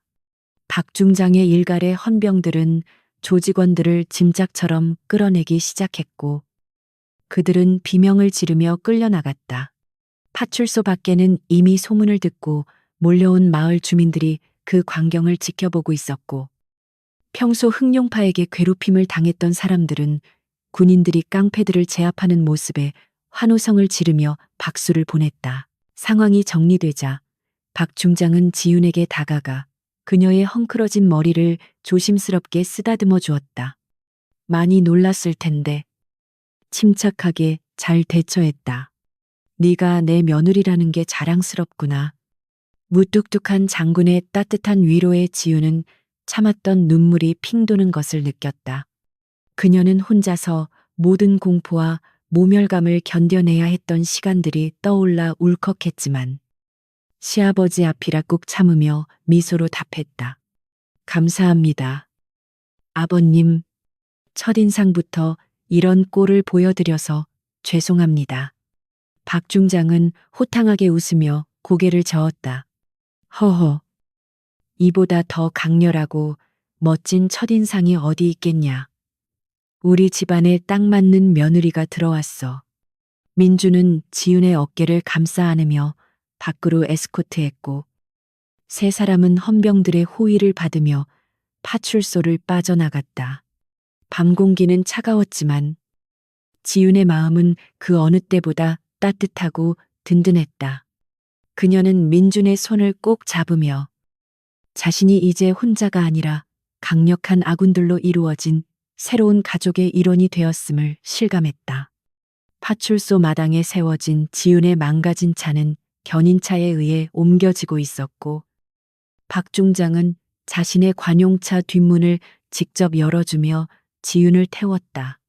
그것은 며느리에 대한 예우이자 전장에 다녀온 전우에 대한 최고의 존경 표시였다. 차량이 출발하자 지훈은 창밖으로 멀어지는 파출소를 바라보았다. 그곳은 조금 전까지만 해도 그녀를 옥죄던 지옥이었으나 이제는 정의가 실현되는 심판의 장소로 변해 있었다. 그녀를 괴롭혔던 흑룡파와 부패 경찰들은 법의 심판을 받게 될 것이고 다시는 이 지역에서 권력을 휘두르지 못할 것이다. 지우는 피로가 몰려오는 것을 느끼며 시트 깊숙이 몸을 기댔고 민주는 그녀의 손을 잡고 놓지 않은 채 걱정스러운 눈빛으로 그녀를 바라보고 있었다. 병원부터 가야 하는 거 아니에요. 민준의 물음에 지우는 고개를 저으며 작은 목소리로 대답했다. 아니요. 아버님과 약속한 저녁 식사부터 해요. 배가 많이 고프거든요. 차 안에는 잠시 정적이 흘렀고 앞좌석에 앉은 박 중장은 룸미러를 통해 두 사람을 보며 흐뭇한 미소를 지었다. 그래. 밥심이 최고지. 내 특별히 자네를 위해 보양식을 준비해뒀네. 옷은 뭐 전쟁터에서 돌아온 훈장이라고 생각하자고. 박 중장의 농담에 차 안에 무거웠던 공기는 한결 가벼워졌고 지훈도 희미하게 남아 웃음을 터뜨릴 수 있었다. 그들은 어둠을 뚫고 도시의 불빛 속으로 달려갔고 그 길은 지훈이 새로운 가족과 함께 만들어갈 미래로 이어지는 길이었다. 오늘 겪은 시련은 그녀에게 씻을 수 없는 상처가 아니라 앞으로 닥칠 어떤 어려움도 이겨낼 수 있다는 자신감의 원천이 될 것이다. 하지만 지훈의 마음 한구석에는 아직 풀리지 않은 긴장이 남아 있었다. 오늘 보여준 자신의 폭력적인 모습이 과연 시댁 식구들에게, 특히 시어머니에게 어떻게 받아들여질지 걱정이 되었기 때문이었다. 그녀는 자신의 과거와 본성이 평화로운 가정생활에 방해가 되지 않을까 염려했지만 옆에서 든든하게 지켜주는 민준과 자신을 인정해준 박 중장이 있기에 용기를 내기로 했다. 차는 고속도로를 빠져나와 한적한 교회의 저택들이 모여있는 동네로 들어섰고 지우는 옷매무새를 다듬으며 다가올 만남을 준비했다. 이제 진짜 가족이 되기 위한 마지막 관문이 그녀를 기다리고 있었다. 박용철 중장의 관용차가 부드러운 엔진 소리를 내며 성북동의 한적한 주택가로 들어섰을 때 밤은 이미 깊어 있었다. 차창 밖으로 보이는 풍경은 조금 전까지 강지윤이 겪었던 피비린내, 나는 폭력의 현장과는 대조적으로 평화롭고 고요했다. 높은 담벼락과 잘 가꿔진 정원수들이 늘어선 이 동네는 대한민국 상류층의 거주지답게 정돈된 분위기를 풍기고 있었지만 지윤에게는 이 고요함이 오히려 더 큰 긴장감을 불러일으키고 있었다. 그녀는 전장에서 수십 명의 적과 대치할 때도 흔들리지 않았던 심장이 이제 곧 마주할 시어머니와의 첫 대면을 앞두고 불규칙하게 뛰는 것을 느꼈다. 찢어진 원피스와 멍든 팔다리, 헝클어진 머리를 한 며느리를 반갑게 맞아줄 시어머니는 세상 어디에도 없을 것이라는 생각 때문이었다. 차량이 육중한 대문을 지나 저택의 현관 앞에 멈춰서자 집안에서 불빛이 새어나오며 누군가 급하게 나오는 기척이 느껴졌다. 운전병이 뒷문을 열어주자 박 중장이 먼저 내렸고 뒤이어 민준이 지윤의 손을 꼭 잡고 차에서 내리도록 도와주었다. 현관 계단 위에는 단아한 차림의 중년 여성이 서 있었는데 그녀는 민준의 어머니이자 박 중장의 아내인 최 여사였다. 그녀는 늦어지는 가족들을 기다리며 걱정스러운 표정으로 서성이고 있다가 차에서 내리는 세 사람을 발견하고는 한달음에 계단 아래로 내려왔다. 지우는 고개를 푹 숙인 채 죄인처럼 몸을 움츠렸고, 민주는 그런 그녀의 어깨를 감싸며 어머니의 눈치를 살폈다. 세상에, 이게 무슨 일이니? 전화도 안 받고 걱정돼서 죽는 줄 알았다. 최 여사의 목소리는 떨리고 있었지만 그 시선은 아들이나 남편이 아닌 지윤에게 고정되어 있었다. 지윤은 조심스럽게 고개를 들어 시어머니와 눈을 마주치려 했으나 자신의 몰골이 너무나 부끄러워 다시 시선을 떨구었다. 죄송합니다. 어머니, 처음 뵙는 자리에 이런 모습으로. 지윤의 말이 끝나기도 전에 최 여사는 다가와 지윤의 상처투성이인 손을 덥석 잡았다. 지윤은 혹시나 질책을 듣지 않을까 긴장했지만 최 여사의 눈에는 경멸이나 실망이 아닌 깊은 연민과 안쓰러움이 가득 차 있었다. 군인의 아내로 30년을 살아온 그녀에게 상처 입고 돌아온 사람은 비난의 대상이 아니라 보살핌의 대상이었다. 어머, 손이 왜 이렇게 차니? 옷은 또 이게 다 뭐고. 다친 데는 괜찮은 거니? 최 여사는 지윤의 찢어진 옷자락과 팔뚝의 멍을 어루만지며 울먹거렸다. 박 중장이 옆에서 헛기침하며 상황을 설명하려 했지만 최 여사는 남편의 말을 끊으며 지윤을 집 안으로 이끌었다. 설명은 나중에 해요. 애가 이렇게 떨고 있는데 일단 씻기고 따뜻한 것 좀 먹여야지. 그녀의 따뜻한 손길과 걱정, 어린 말투에 지윤의 마음속에 있던 긴장과 두려움이 눈 녹듯 사라지기 시작했다. 지윤은 자신이 생각했던 엄격하고 까다로운 시어머니상이 아닌 친정엄마처럼 포근한 그녀의 태도에 울컥하여 눈시울이 붉어졌다. 집 안으로 들어서자 은은한 조명과 따뜻한 공기가 그들을 맞이했고 식탁 위에는 식지 않도록 뚜껑이 덮인 음식들이 가득 차려져 있었다. 최 여사는 지윤을 2층의 손님방으로 안내하며 자신이 입던 편안한 실내복과 갈아입을 속옷을 챙겨주었다. 사이즈가 좀 클지 모르겠네. 일단 이거라도 입고 씻고 나오렴. 따뜻한 물 받아 놨으니까 푹 담그고. 욕실에 들어선 지윤은 거울 속에 비친 자신의 모습을 정면으로 마주했다. 흙먼지와 피가 엉겨붙은 얼굴, 헝클어진 머리카락은 영락없는 폐잔병의 모습이었지만 그녀의 눈빛만은 그 어느 때보다 살아있었다. 그녀는 뜨거운 물에 몸을 담그고 비로소 긴 하루의 피로를 씻어내며 오늘 자신이 지켜낸 것이 단순히 자신의 몸만이 아니라 가족의 명예였음을 되새겼다. 지윤이 말끔하게 씻고 헐렁한 실내복 차림으로 내려오자 거실에는 박 중장과 민준이 소파에 앉아 심각한 표정으로 뉴스를 보고 있었다. 뉴스에서는 조금 전 지윤이 겪었던 사건이 속보로 다뤄지고 있었는데 군 가족을 건드린 조직폭력배와 부패경찰, 군 당국과 합동수사 착수라는 자막이 흐르고 있었다. 지윤이 인기척을 내자 두 남자는 자리에서 일어나 그녀를 맞이했고 박 중장은 뉴스 화면을 끄며 온화한 미소를 지었다. 개운해 보이니 다행이다.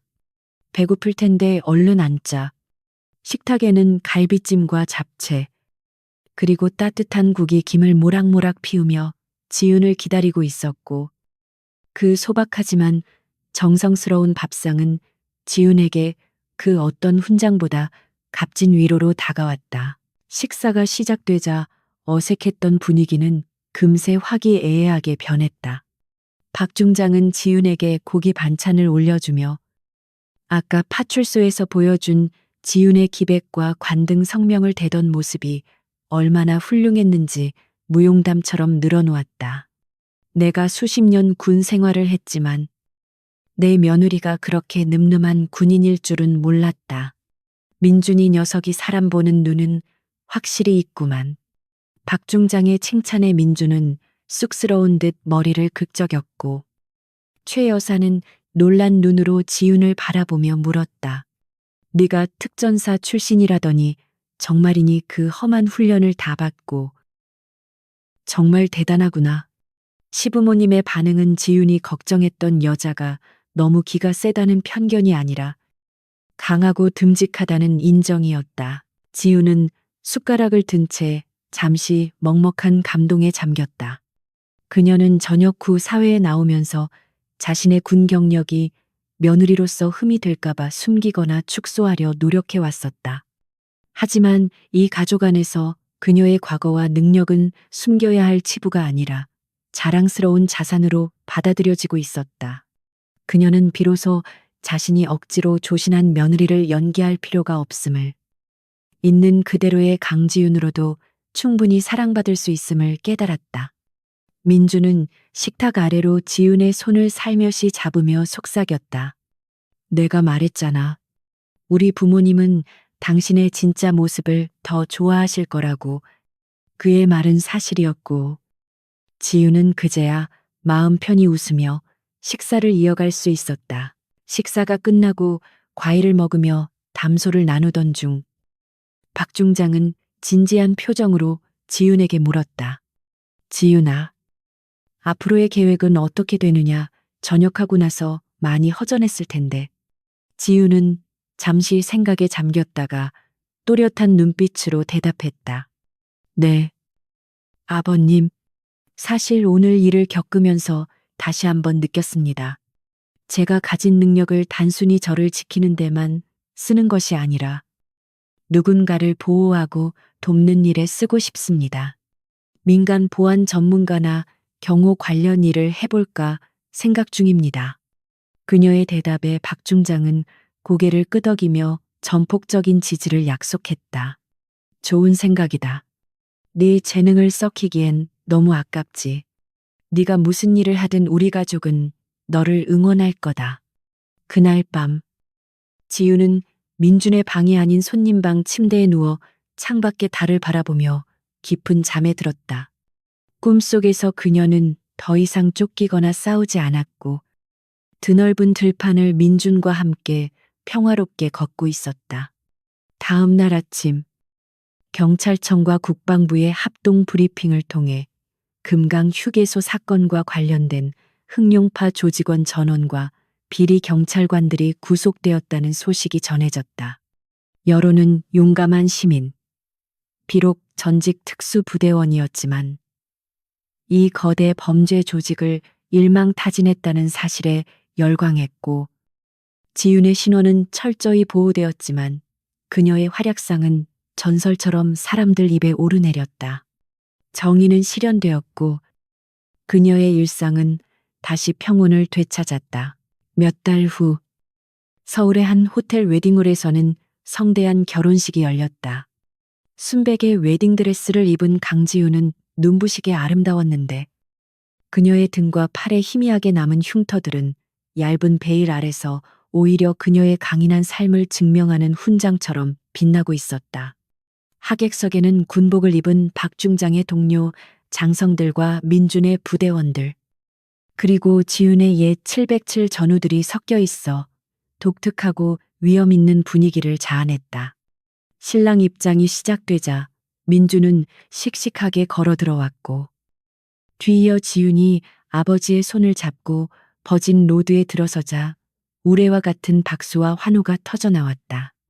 그녀의 걸음걸이는 우아하면서도 군인 특유의 절도와 당당함이 배어 있었다. 줄의 단상에 선 두 사람은 서로를 마주보며 평생을 함께할 것을 맹세했다. 민주는 지윤의 눈을 깊이 바라보며 그녀가 지닌 강함과 여림을 모두 사랑하고 지켜줄 것을 다짐했다. 지윤 역시 민준의 손을 굳게 잡으며 어떤 위기가 닥쳐도 그와 그의 가족을 지키는 든든한 방패이자 사랑스러운 아내가 될 것을 약속했다. 박 중장과 최 여사는 그 모습을 흐뭇하게 바라보며 눈시울을 붉혔고 하객들은 이 특별한 커플의 앞날을 진심으로 축복했다. 결혼식의 하이라이트인 행진 순서가 되자 지윤의 옛 동료들이 예도물을 갖춰 칼터널을 만들었고 두 사람은 그 아래를 통과하며 새로운 인생의 전장으로 힘찬 첫 발을 내디뎠다. 결혼식이 끝나고 패백실로 향하는 복도에서 지유는 잠시 멈춰서서 창밖을 내다보았다. 계절은 바뀌어 어느덧 봄이 와 있었고 흩날리는 벚꽃잎들이 세상을 분홍빛으로 물들이고 있었다. 그녀는 지난 겨울 휴게소에서의 악몽 같았던 사건이 오히려 자신을 진정한 가족의 품으로 이끌어준 계기가 되었음을 상기하며 묘한 아이러니를 느꼈다. 깡패들이 건드린 것은 단순한 여자가 아니라 가장 단단하고 날카로운 가시를 품은 장미였다. 그리고 그 장미는 이제 든든한 울타리 안에서 더욱 아름답고 강렬하게 피어날 준비를 마쳤다. 그녀는 뒤돌아 자신을 기다리는 민준에게 환하게 미소 지으며 달려갔다. 이제 강지윤에게는 더 이상 혼자 싸워야 할 고독한 전쟁은 없었다. 그녀의 곁에는 그녀의 등을 맡길 수 있는 남편과 그녀를 있는 그대로 인정해주는 시부모님. 그리고 언제든 달려와 줄 전우들이 있었다. 깡패들이 몰랐던 여자는 이제 모두가 존경하고 사랑하는 여인이 되어 인생의 제2막을 열어가고 있었다. 전직 특수부대원의 전설은 여기서 끝이 아니라 행복한 가정의 수호자로서 새로운 이야기를 써내려갈 것이다. 강지윤 중위. 아니, 강지윤 며느리의 진짜 작전은 이제부터 시작이었다. 행복이라는 이름에 절대 실패해서는 안 될 가장 중요한 작전이